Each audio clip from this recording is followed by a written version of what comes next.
வணக்கங்களே, கடவுளூர் TV நேயர்களுக்கு லட்சுமி அன்பு வணக்கங்கள். இப்போ நம்ம பார்க்க போகிறது வார ராசி பலன் 12ஆம் தேதியிலேருந்து 18ஆம் தேதி வரை எப்படி இருக்க போதுதான் எப்போதும் சொல்கிறது தான். லக்னத்துக்கு பாருங்கள், ராசிக்கு பார்ப்பதை விட லக்னத்துக்கு பார்ப்பது ரொம்ப சிறப்பாக இருக்கும். ஸோ அது வந்து அந்த மாதிரி ஃபாலோ பண்ணிட்டு வந்தீங்கன்னா ஒரு 100% பர்ஃபெக்டாக இருக்கும்.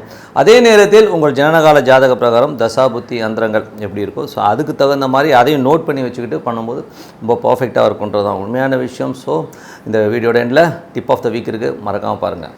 கடகராசி.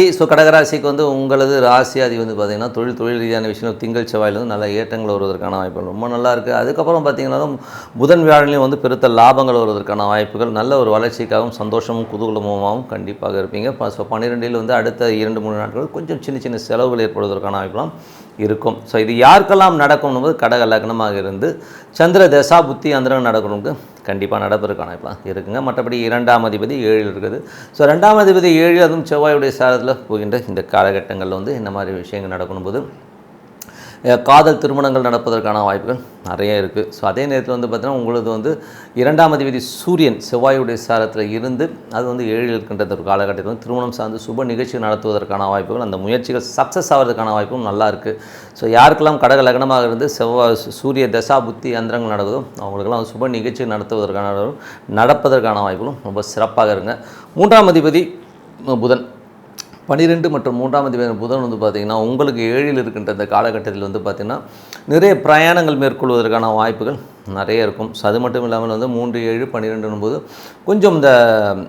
கொஞ்சம் மனசு சபலப்படும். ஸோ அந்த விஷயத்தில் மட்டும் கொஞ்சம் கேர்ஃபுல்லாக. ஏன்னா இன்றைக்கி இந்த 3, 7, 11 இதெல்லாம் இருந்தனாலே இந்த ஒரு எமோஷன்ஸும் ஒரு ஸ்ட்ரெஸ்ஸையும் கண்டிப்பாக ஏற்படுறதுனால மன சஞ்சலங்கள் ஏற்படுவதற்கான வாய்ப்பு இருக்கின்றனால கொஞ்சம் கவனமாக மெடிடேஷன், சாண்டிங், இறை வழிபாடில் வந்து உங்கள் கவனத்தை செலுத்துங்க.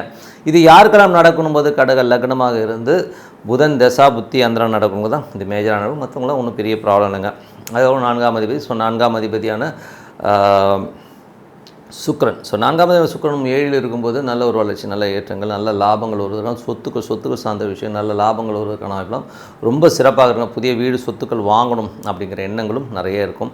ஸோ இது யாருக்கெல்லாம் நடக்கணும் போது யாருக்கெல்லாம் கடக லக்னமாக இருந்து சுக்கிர தசா புத்தி அந்தரம் நடந்ததோ அவங்களுக்கெல்லாம் நடப்பதற்கான வாய்ப்பெல்லாம் ரொம்ப சிறப்பாக இருக்குது.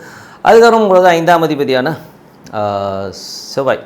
ஸோ 5ஆம் அதிபதி செவ்வாய் வந்து பார்த்திங்கன்னா 7 இருக்கும்போது நல்ல ஒரு குழந்தைகள் நல்ல லாபங்கள், நல்ல ஏற்றங்கள், குழந்தைகளோட முயற்சிகளில் வெற்றி கிடைப்பதற்கான வாய்ப்பு ரொம்ப சிறப்பாக இருக்குது. அது மட்டும் இல்லாமல் தொழில் ரீதியான விஷயங்களையும் நல்ல ஒரு வளர்ச்சி கிடைப்பதற்கான வாய்ப்பெலாம் இருக்குது. பட் இருந்தாலும் ஓவர் ரிஸ்க் எடுத்துடாதீங்க. ஏன்னா வந்து கொஞ்சம் எமோஷனாக வந்து அதிகமாக ஒரு லாபம் கிடைக்கும்ன்றதாக ஓவர் ரிஸ்க் எடுக்காமல் இருக்குது ரொம்ப நல்லது. மற்றபடி நல்ல ஏற்றங்கள், நல்ல மாற்றங்கள் எல்லாமே சிறப்பாக தான் இருக்குங்க. ஸோ இது வந்து பார்த்திங்கன்னா நல்ல வளர்ச்சியை கொடுக்கணும், கண்டிப்பாக நல்ல வளர்ச்சியை கொடுப்பதற்கான தொழில் ரீதியான விஷயங்கள் வந்து அடுத்த கட்டத்துக்கு போவதற்கான வாய்ப்பும் ரொம்ப நல்லா இருக்குங்க. ஸோ இது வந்து யாருக்கெல்லாம் நடக்கணும் போது யாரெல்லாம் கடக லக்னமாக இருந்து செவ்வாய் தசா புத்தி அந்தரம் நடக்குதோ அவங்களுக்குலாம் ரொம்ப சிறப்பாக இருப்பதற்கான வாய்ப்பு ரொம்ப சிறப்பாக இருக்குது. அதுக்கப்புறம் 6ஆம் அதிபதியான குரு. ஸோ 6ஆம் அதிபதியான குரு வந்து பார்த்திங்கன்னா உங்களுக்கு 10 இருக்கின்ற காலம் இப்போ தொழில் ரீதியான விஷயம் ஏதாவது கடன்கள் கிடைச்சிங்கன்னா கண்டிப்பாக கிடைப்பதற்கான வாய்ப்புலாம் நல்லாயிருக்கு. தொழில் ரீதியான விஷயங்களும் நல்ல வளர்ச்சிகள், நல்ல ஏற்றங்கள் கிடைப்பதற்கான வாய்ப்புகள், நல்ல வளர்ச்சி புகழெல்லாம் சூப்பராக இருக்குங்க. ஸோ இது யாருக்கெல்லாம் நடக்கணும் போது கடக லக்னமாக இருந்து யாருக்கெல்லாம் சுக்கிர தசா புத்தி அந்தரம் நடக்குதோ ஸோ அவங்களுக்கெல்லாம் நடப்பதற்கான வாய்ப்பு இருக்குது. ஸோ அது மட்டும் இல்லை குரு தசா புத்தி அந்தரம் நடக்கணும் கண்டிப்பாக நடப்பதற்கான வாய்ப்பு ரொம்ப சிறப்பாக இருக்குங்க.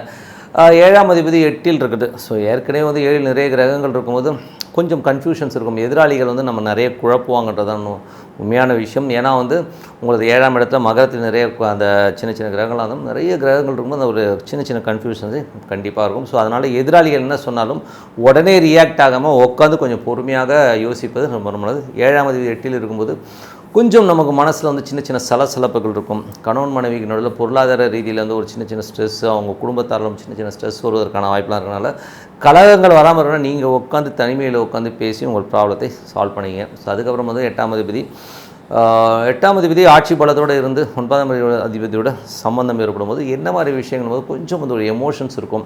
அதீதமான எமோஷன்ஸு, அப்பா மாமனார் சம்மந்தமான விஷயங்கள் வந்து நமக்கு ஒரு சின்ன ஒரு ஸ்ட்ரெஸ் வருவதற்கான வாய்ப்பு ரொம்ப கவனமாக இருக்கணும். இதெல்லாம் யாருக்கு நடக்கணும் போது கடக லக்னமாக இருந்து சனி தசா புத்தி அந்தரம் நடக்கணும். இது மேஜராக நடக்கும். 9ல் ராகு. ஸோ 9ல் ராகு இருக்கிறவங்களுக்குலாம் வந்து வெளிநாடு பயணங்கள், வெளிநாடு போகணும், வெளிநாட்டுக்காக முயற்சி பண்ணிட்டீங்கன்னா கண்டிப்பாக நடப்பதற்கான இப்போ நல்லாயிருக்கு. கடக லக்னமாக இருந்து ராகு தசா புத்தி அந்த டைமில் நல்ல ஒரு பிரயாணங்கள் மேற்கொள்வதற்கான வாய்ப்பு ரொம்ப சிறப்பாக இருக்குது. ஸோ அது ஒரு நல்ல விஷயங்கள் தான். அதுக்கப்புறம் அவங்களோட தொழில் ரீதியான விஷயங்கள். ஸோ 10ஆம் அதிபதி உங்களுக்கு வந்து 7ல் இருந்து நல்ல உச்சமான செவ்வாயாக இருக்கும். தொழில் ரீதியான விஷயங்கள் வந்து பெரிய வாய்ப்புகள், பெரிய ஒரு விஷயங்கள்லாம் நடக்கிறதுக்கான வாய்ப்புகள் ரொம்ப நல்லா இருக்குது. அதனால் நல்ல வருமானங்கள் வருவதற்கான வாய்ப்பும் ரொம்ப சிறப்பாக இருக்குங்க. ஸோ இதெல்லாம் யாருக்கு நடக்கும் அப்படின்னும்போது கடக லக்னமாக இருந்து செவ்வாய் தசாபுத்தி அந்த நடக்கணும் கண்டிப்பாக நடப்பதற்கான வாய்ப்பு ரொம்ப நல்லா இருக்குது. அதுவும் ஆன்மீக சம்பந்தமான விஷயங்களில் ஈடுபட்டு ரொம்ப பெரிய லாபங்களை கண்டிப்பாக எதிர்பார்ப்பதற்கான வாய்ப்பு ரொம்ப சிறப்பாக இருக்குது. 11ஆம் அதிபதியான சுக்கிரன். ஸோ 11ஆம் அதிபதியான சுக்கிரன் பார்த்திங்கன்னா உங்களுக்கு 7ல் இருக்கின்ற ஒரு காலகட்டத்தில் வந்து பார்த்திங்கன்னா நிறைய வாய்ப்புகள், நல்ல லாபங்கள், ஒரு வீடு, சொத்துக்கள், வண்டி, வாகனங்கள் வாங்குவதற்கான யோகங்கள்லாம் ரொம்ப சிறப்பாக இருக்கும். ஸோ அதுக்கான முயற்சிகளில் வந்து இறங்குவீங்க. அதில் நல்ல லாபங்கள் கிடைப்பதற்கான வாய்ப்பு ரொம்ப சிறப்பாக இருக்குது. ஸோ நல்ல விஷயங்கள், நல்ல மாற்றங்கள்லாம் வரணும். பிரார்த்தனை பண்ணுங்கள். மனதார இறைவனை பிரார்த்தனை பண்ணும்போது கண்டிப்பாக நம்ம அடுத்த லெவல் போகிறதுக்கான வாய்ப்பு ரொம்ப சிறப்பாக இருக்குது. ஸோ பிரார்த்தனை ரொம்ப ரொம்ப அவசியங்க. Tip of the week. So tip of the வீக்கில் இப்போ நம்ம சொல்கிறது வந்து பார்த்திங்கன்னா நிமித்தம். ஸோ இது வந்து எப்படி நம்ம ஃபாலோ பண்ணுறதுன்னா, ஜென்ரலாக வந்து அந்த காலத்தில் ஜோதிடம் பார்த்தவங்க தான் பார்த்திங்கன்னா உட்காந்து வந்து ஃபுல்லாக உட்காந்து இந்த கால்குலேஷனோ இப்போ இன்றைக்கி இருக்கிற வந்து சயின்டிஃபிக் முறையில் உட்காந்து ஒரு ஆப்பில் வந்து ஒரு ஜாதக கட்டங்களை பார்க்குறதோ வந்து முடியாத காரியம். இன்னும் கேட்டிங்கன்னா அந்த டைமில் வந்து பார்த்திங்கன்னா ஜஸ்ட் லைக் தட் வந்து அந்த டைமை வச்சே வந்து அந்த மனனம் செய்த அந்த ஃபார்முலா வச்சே வந்து அவங்க கடகடன் சொல்ல ஆரம்பிச்சிருவாங்க. அது எப்படி அப்படிங்கிறத லைட்டாக சொல்லிவிட்டு அப்புறம் நிமித்தங்கிறது எப்படி ஒர்க் ஆகுதுன்னு சொல்கிறேன். ஸோ அந்த காலத்தில் என் நண்பர் ஒருத்தர் வந்து பிரயாணப்பட்டு இருக்கும்போது சொன்னார், அந்த காலத்தில் எப்படிங்க பார்த்துருப்பாங்க, இப்போலாம் மொபைல் இருக்குது, ஆப் இருக்குது, சிஸ்டம் இருக்குது, தசாபுத்திலாம் டக்குன்னு பார்க்குறோம், அன்றைக்கெலாம் உட்காந்து கணக்கு போட முடியுமாங்கன்னு போது அப்போ நான் சொன்னேன், எல்லாத்துக்கும் கணக்கு போட்டுட்டு இருந்தால் முடியாது. ஸோ அதுக்கு அவங்க வந்து எந்த மாதிரி முறையை பார்த்தாங்கன்னா, ஒரு கிளைண்ட் வராருன்னு வைங்களேன், வரும்போது என்ன ஓரா இருக்குன்னு பார்ப்பாங்க. அந்த ஓராநாதனும் லக்னத்தையும் சந்திரனையும் வச்சு அழகாக வந்து ஒரு பலனை சொல்லிடுவாங்க. இப்போ உதாரணம் சொல்லப்போனால் அவர் கேட்கும்போது நாங்கள் ஒரு ஆன்மீக பிரயாணமாக போயிட்டு இருந்தோம். அப்போது ஒரு ஊருக்கு போயிட்டுருக்கோம். ஸோ அது பஸ்ஸில் ட்ராவல் ஆகும்போது சொன்னால் சரி நமக்காக பாருங்களேன் அப்படின்னாரு. ஸோ அப்போ நான் பார்க்கும்போது கரெக்டாக வந்து பார்த்திங்கன்னா மீன லக்னமாக இருந்து சந்திரன் 3ல் போயிட்டு இருந்தது. 5ஆம் பாவாதிபதியாக வரும்போது 3, 5 வேலை செய்துங்க. ஆன்மீக பிரயாணமாக நான் வெளியூர் போயிட்டுருக்குங்கிறது வந்து இந்த சந்திரன் சொல்லுது அப்படிங்கிற ஒரு விஷயத்தை நான் வந்து சொல்லும்போது அவர் பிரமிச்சு போயிட்டார். ஏன்னா அந்த ஹோரா, அந்த சந்திரன் ஹோரா வந்தது. சந்திரன் ஹோரா இருக்கும்போது சந்திரன் எங்கே இருக்கணும், லக்னத்துக்கு 3ல் இருக்குது. 5ஆம் அதிபதி ஆன்மீக பிரயாணம்ங்கிறத வந்து கரெக்டாக சொல்லிடுச்சுங்க. அதே மாதிரி வந்து எல்லாமே வந்து நம்ம அந்த மாதிரி எடுக்க முடியும். ஸோ அது மாதிரி நிமித்தம் பண்ணும்போது ஒரு சில நேரங்கள் வந்து அந்த நிமித்தங்கள் வந்து நிறைய விஷயங்களே வந்து நமக்கு சொல்லிடுங்க. ஸோ ஒருத்தர் வந்து ரொம்ப என்ன சொல்கிறது,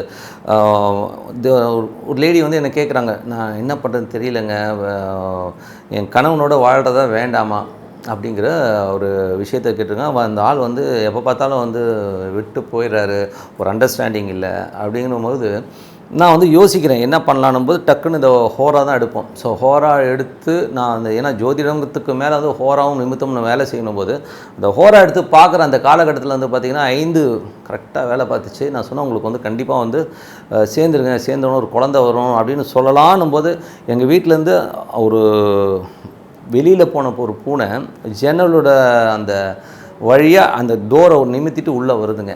ஸோ அப்போ சொன்னேன் கண்டிப்பாக அந்த கணவன் வந்துடுவாருங்க, எண்ணி வந்து ஒரு மாதத்துக்குள்ளே பாருங்கள் எல்லாமே நடக்கும் அப்படின்னு சொன்னோம். காரணம் என்ன, நிமித்தமும் குழந்தைய கை காட்டுச்சு. ஸோ கணவன் இல்லாமல் எப்படி குழந்தை வரும், ஸோ குழந்தை வந்துடும்.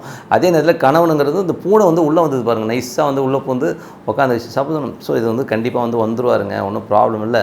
ஸோ உங்களுக்கு வந்து குழந்தை குட்டியோட சந்தோஷமாக இருப்பீங்க அப்படிங்கிறது ஒரு சின்ன ஒரு நிமித்தம் வந்து நமக்கு அந்த ஒரு விஷயத்தை சொல்லுதுங்க.